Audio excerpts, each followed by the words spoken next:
Shields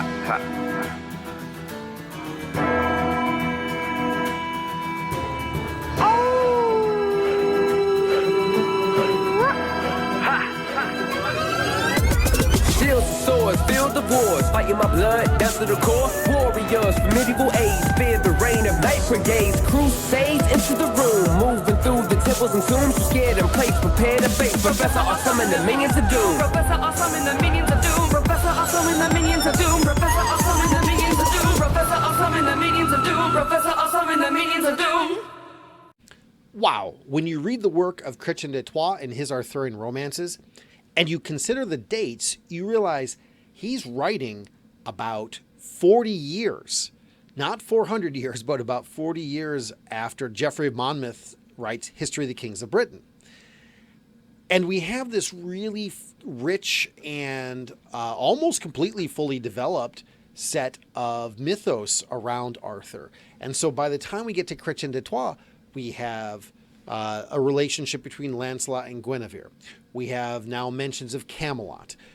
We finally get mentions of the Grail. We have all sorts of things that we didn't have previously. Now, just like we know that Geoffrey of Monmouth was definitely pulling from other sources, in fact, he tells us he did in some way. We also know a lot of this stuff wasn't invented by Chretien de Troyes, but we sometimes don't know what is and what isn't, right? And I think Erec and Enide is a really good example of a kind of engagement with the meta-narrative of Arthurian legend that we already see happening. So I have to say, one of the things that I find obnoxious is when someone essentially tries to sell off their Arthurian fiction or their retelling of Arthurian legend as this is a reversal of what the norms are. This is taking it off in a new direction that no one's ever thought of before. This is not your daddy's Arthur. Well, already within 40 years of Geoffrey of Monmouth, we see this rich tradition already developed. So it's very unlikely that you're actually doing anything that hasn't already been done. Erec and Enide is a great example of that. So Erec and Enide, I think, exists a tension between two different things. Chivalry and courtesy. And what do I mean by that? Well, chivalry is really the way that knights behave on the battlefield, the knightly duties they have with one another. It's a kind of warrior ethos or warrior code. Whereas courtesy is the way one behaves at court. So today when we talk about chivalry, when someone says chivalry is dead or chivalry is not dead, they're basically talking about relationships usually between men and women. But that is actually not chivalry.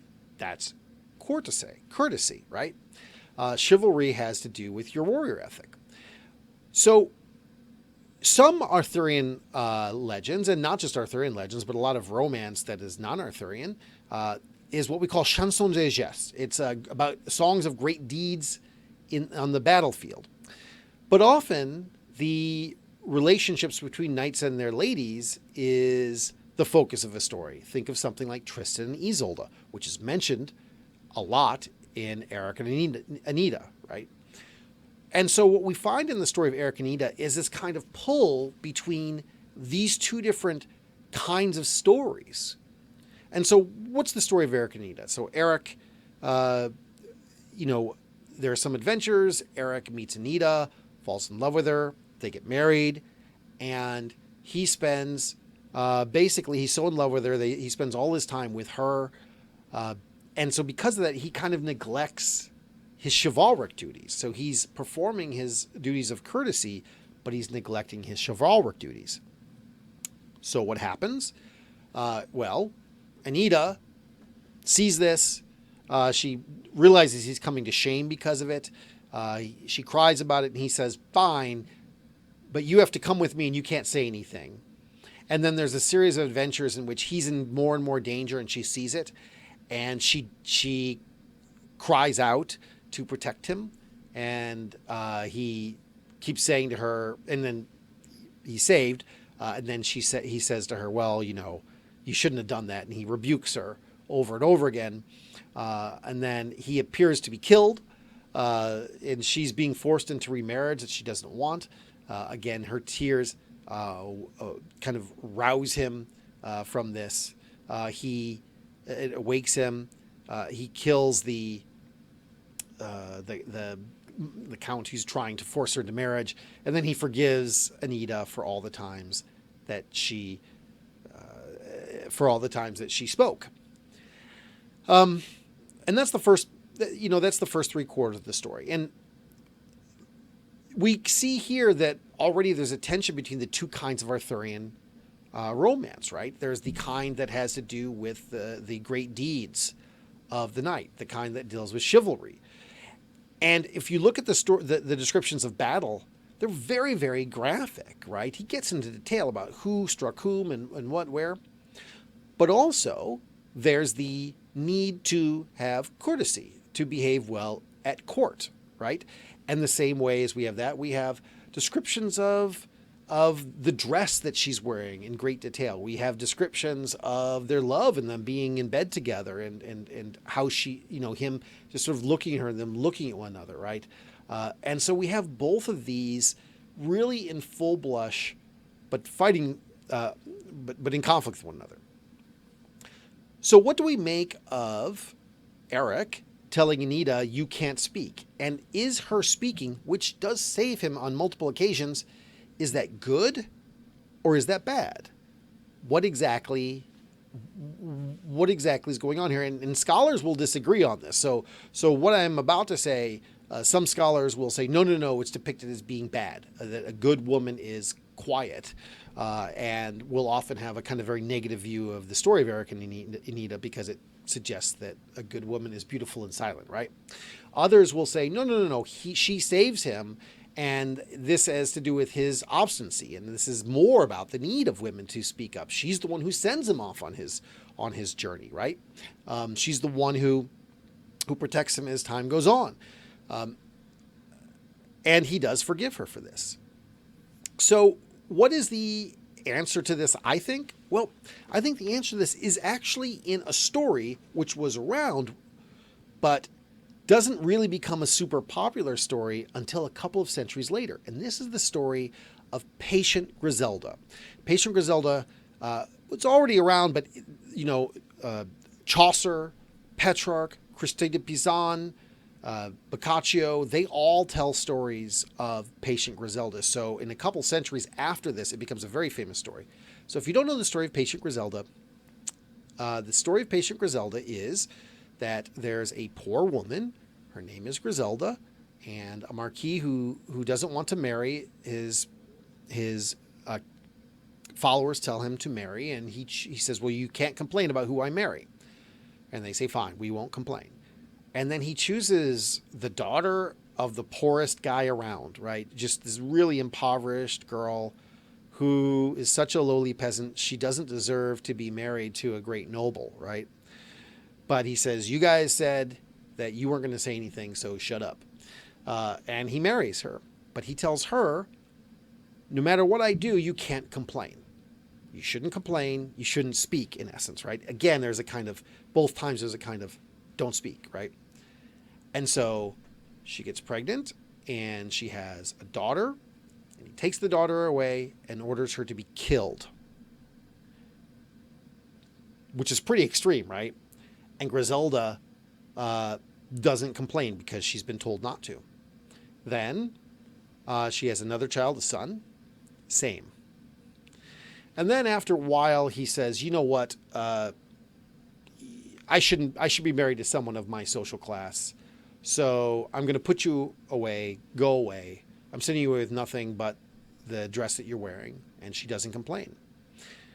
Then he says, well, I'm getting remarried and you have to organize the wedding party, and forces her to do this. And she does, again, without complaint.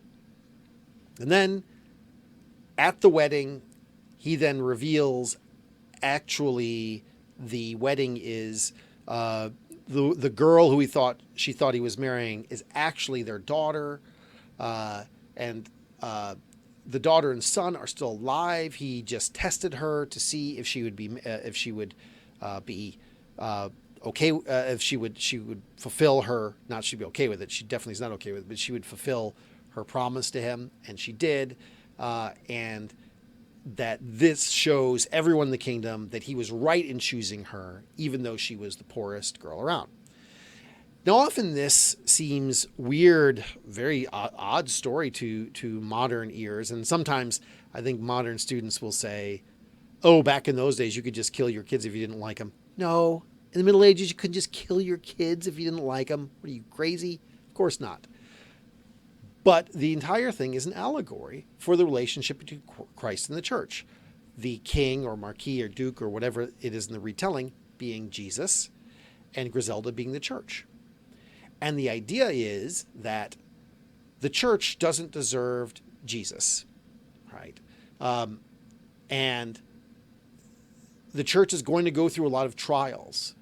But in the end, everything will be restored to the church, and it will be shown that the church herself will be brought into glory, so everyone will know that the church was worthy of being chosen by Jesus, right? And when you see it that way, then it makes a lot more sense. Okay, well, already you probably see a kind of the glimmers of this in the story of Erec and Enide, right? So the story of Erec and Enide, it starts off, she is daughter of a very, very, very poor guy, right? He already is in love with her before he finds out that she's in some way connected to nobility. He brings her into the court, again, wearing nothing but her shift, and says, no, you guys need to put a dress on her. Again and again, he goes through these trials to show she is the most beautiful, she is the most worthy around. Then, when he tells her to be silent, he takes her along and he suffers for her, right? Like Christ. And in this case, again, I want you to note how often we just go through every element of the story. Like the story starts on Easter. I think they're married on Pentecost. You know, all these major life events happen at important times in the Christian calendar. Now, some of that is just to tell you what time of year it is, but some of it clearly is part of kind of portraying a kind of Christ figure, so that in the end, Erec appears to be dead and then he comes back to life, like Christ appearing to be dead and is resurrected.